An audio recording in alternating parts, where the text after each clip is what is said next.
Thank you for joining us on Business and Economy. I am Frank Omalapeh. And I am Sabena Izoukpu. You're welcome to Business and Economy. Well, of course, we begin on this note taking a look at some economic news now. The African Development Bank has said, or rather projected the African economies to grow by 4.5% in 2015, contrary to the IMF projection of 3.5% earlier in the year. So which one should we believe? Probably the African Development Bank's projection is more reliable, or the IMF? Which one is more reliable than out of these projection? But let's take a look at it in detail.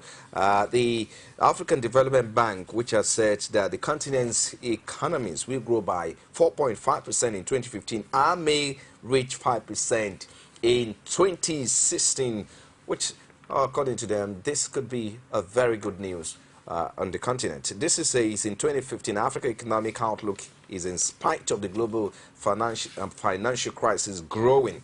So African Development Bank, however, noted that lower oil and commodity prices and certain global conditions, the consequences of Ebola outbreak in West Africa, and domestic political uncertainties could delay an expected return to pre-2008 levels of growth after the crash of the capital market worldwide. Well, it added that foreign direct investment, FDI, is forecasted to reach $73.5 billion in 2015 through increasing greenfield investment from China. So there you have it. Of course, how can Nigeria tap into this projection by the African Development Bank? We don't know how they will be able to tap into this, but we do believe that this is a good opportunity. What can the Africa or Nigeria do to tap into this, especially with this new projection coming from African Development Bank of 4.5%? It means that we have to do all we have to do to tap into this and ensure that probably the larger projection of these forecasts we can actually benefit depending on what you do with our economy. The economy, yeah, that's true. And with the foreign direct investment is forecasted for 73.5 billion. Well, that's interesting. Well, we are looking at the fact that what they are also talking about, the FDI, is that we're going to witness more inflow of the FDI to hit 73.5 billion. Yeah, we're actually already seeing that, but $73.5 billion, right? It's just a forecast anyway. Let's just see how it goes. No, it's not really a forecast. Looking at these, they are looking at it will hit it based on what we have on ground at the moment. Earlier, it dropped from from about $50 billion. It dropped earlier, but now looking at these now and what we have on ground, we could say that yes, it will hit 73.5 billion before the end of 2015. Yes, but I'm thinking that it's going to be based on a factor dependent upon another factor. That's what I'm perceiving. Because if you look at this money, by the time it comes into this country, now the oil and gas will have to take part of it, your share of it. You also maritime will be on their feet or take position in the economy. They can also partake in it. Then other sectors like electricity, because that is the major sector that if you look at it, the major sector that the government is really looking into to solving all chains of economic problem that we are witnessing. If you look at everything, virtually is tied to power, tied to electricity. Exactly. So if you have $73.5 billion before the end of 2015, look at how much can go into electricity sector, or what you call power sector, and then you also look at how much can go into infrastructure like transportation as well. So all of this money, sir, it's going to be useful in one way or the other if the government and of course the private sectors can also take position before we begin to see more inflow of foreign direct investment. Maybe the personality of Buhari might also encourage most of these foreign inflow to come in, and investors will also put their money or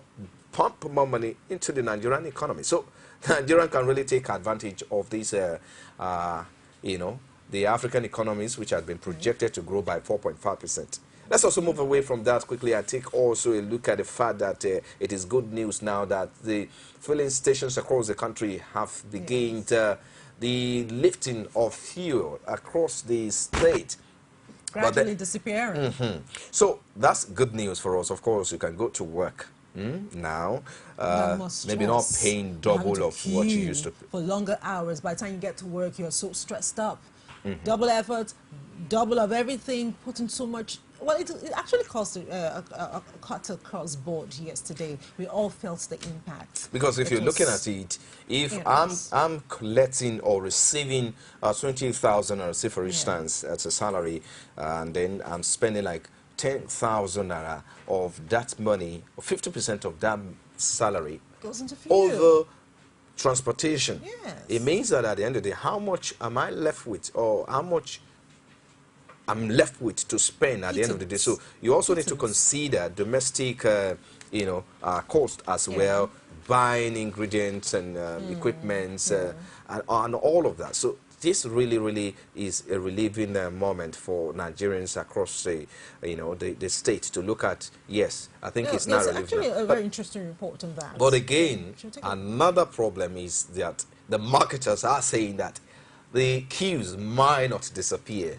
until next week. So how do we balance this? The fact that they are dispensing fuel. So I'm thinking this way. Yeah, they are lifting fuel right now at the moment. But it cannot. So I guess what they are trying to say is that, yes, we're dispensing fuel, we're lifting fuel all from across, depots across the country, but Nigerians don't expect that this will circulate until probably next week. So usually that's what happened, with when you have shortage over a period of time, and then you are coming before you can say over 40 liters of of fuel. So for consumption by Nigerians a day, that's not really a small quantity of that product to be consumed. So we expect that, according to them, the queues at the filling station will disappear next week. So let's look forward that it will really disappear to witness or await more fuel to be dispensed across the but there's country. a very interesting report on that. Can we have a listen to that? Well, let's quickly take a listen to this report by one of our correspondents, Patience Jiboye, taking a look at how most of the filling stations in Lagos are dispensing fuel. And of course, back to the 87 naira per litre of the official pump price instead of 250 or 400 naira that were being sold by the black market. So let's take a listen. Following the meeting of the Senate Committee on the downstream sector of the petroleum industry with oil marketers, Nigerians have greeted the news of the resolution of the rift between oil marketers and the federal government with relief. The product, which hitherto was being sold between 100 naira and 600 naira either in fuel stations or by black market vendors, is now available at the usual pump price of 87 naira per litre. On Call TV News crew visits to various filling stations on the Lagos-Ibadan Expressway axis, Lagos residents are not taking chances as they are seen trooping out at the early hours of the day with their gallons and vehicles to purchase the now cherished commodity. As at the time of filing in this report, some stations would rather sell into vehicle tanks than gallons, and so the gallon owners complain. I'm not happy about this country. I don't know why they're not helping the poor, these masses. The poor masses are suffering. The fuel we have, we cannot use it. Why are they suffering us? Please, they just one by one. They are using it for business. No care. Please, go to other side. I'm not saying no care. Grandma, not be so.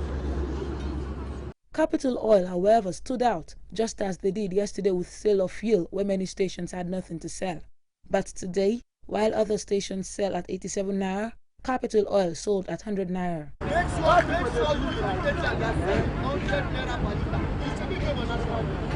To avoid chaos during sales, some fuel stations have resorted to using security operatives to enforce sanity, while in some others, the rush is uncontrollable, especially in Fadeyi.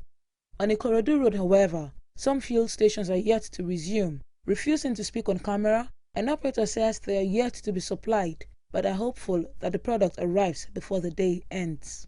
For commercial drivers, they do not seem ready to revert to their former bus charges, as they say they want to be sure petroleum products has indeed come to stay. Others say they want to use up what they bought while the stock was hiked. Now 15 I had carry before from K to Sabena. I'm for now 200. This today now 100 I had carry. To come back to K2 now 200 to carry for this place. You know they no be today. No be today. You can have 15 naira. If say that fuel, if you don't come down every today they sell out for the hotel to 200 today now. Black market vendors have not given in, as they still say 30 litres cost 9,000 naira, giving reasons of going through hurdles to get the product.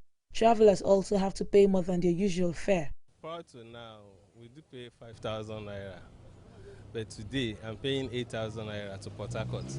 Yes, like what the driver said, he said he bought his fuel that yesterday.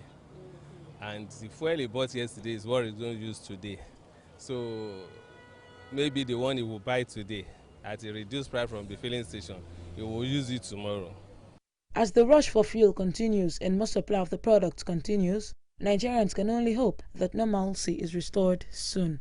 Patience Ajiboye, Core TV News, Lagos.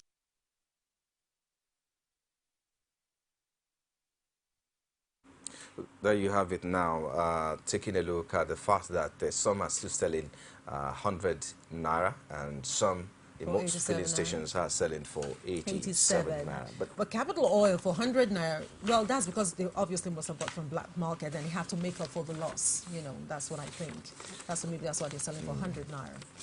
You know, but all the same, well, let's just hope that fuel will be restored by next week. You have the report of the market snapshot. Yes, I do. I think you need to go straight to take a look at that now. The equities and market regained yesterday with 50 billion naira, posing, reversing the previous day's loss there after halting 5 days consecutive, loss of, tradings there. But so take a look at this, that the market capitalization of the listed equities rose by 50 billion or 0.43% from 11.603 trillion naira to 11.65 trillion naira, while the Nigerian Stock Exchange all share index gained 146.83 basis points or 0.43% as at yesterday's to close at 34,141.81 basis points there. Well, let's take a look at some of the gainers on Tuesday. Vodo Products PLC topped the gainers chart, rising by 9.70% to close at 1 naira 47 kobo per share, followed by Unity Bank PLC, which also gained 5.42% or 13 kobo to close at 2 naira 53 per share. Now, Costain West Africa was up by 4.88% or 4 kobo to close at 86 kobo per share, while Union Bank of Nigeria PLC appreciated by 4.58% after gaining 46 kobo to close at 10 naira 51 kobo per share. So the stock or the price of the stock of Union Bank now stand at 10 naira 51 kobo per share there. So on the other hand, May and Baker also shared as at yesterday, followed by Last Stock Fees, NEM Insurance PLC, which also down by 3.75% and 3.37% to close at 2 naira 31 kobo and 86 kobo per share as at yesterday close of the market. But analysts attributed this to the fact that investors are taking position in the market, as at yesterday's close of the market. But haven't you wondered that some of this stocks, the way they rise, doesn't it call for concerns? Because I begin to wonder why some profits just shoot up that way. Yeah. Because I think we need to beam a lot the of torch. a lot of if you look at some of the especially the penny stocks, the smaller stock. When you look at them fundamentally, and you also look at the fact that their book value is okay. When you talk about book value, or you're talking about the value of a stock, you're also looking at the fact that how much it's worth in the market, how much does it go for, you know. So you also look at the fundamental of the company, of that particular company as well. Is it okay? Do they have a very good asset? Do they have a robust you know, financial statement posted either between 2014 and 2015 now? So these are some of the things that you know, attract investors to put money, and by the time you start attracting investors, you see that the prices of those stocks go up according to the demand or people who are calling for them. So what we witnessed yesterday was basically for the fundamentally you know, appreciated stock that went down at the market yesterday. So you could say that a lot of investors are going for some of these penny stocks as at today. Probably, maybe because those blue chips company not really is something that they are not expecting a gain on the immediate. But some of them want quick money in the short term. They just invest and then take the money out again and probably invest in another stock. So that is exactly what we're witnessing now. But let's move away from there now. Also, just because of our time. Yes, exactly. Okay. You have that figure with you there. Yes, rates inched higher across the tenors in Nigeria, and the interbank rate space was an average of 0.22%, similar with the open buyback, which closed up at 10.58%.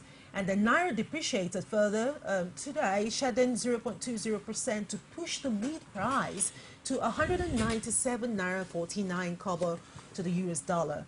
Well, the local currency also has lost year to date by 6.55%.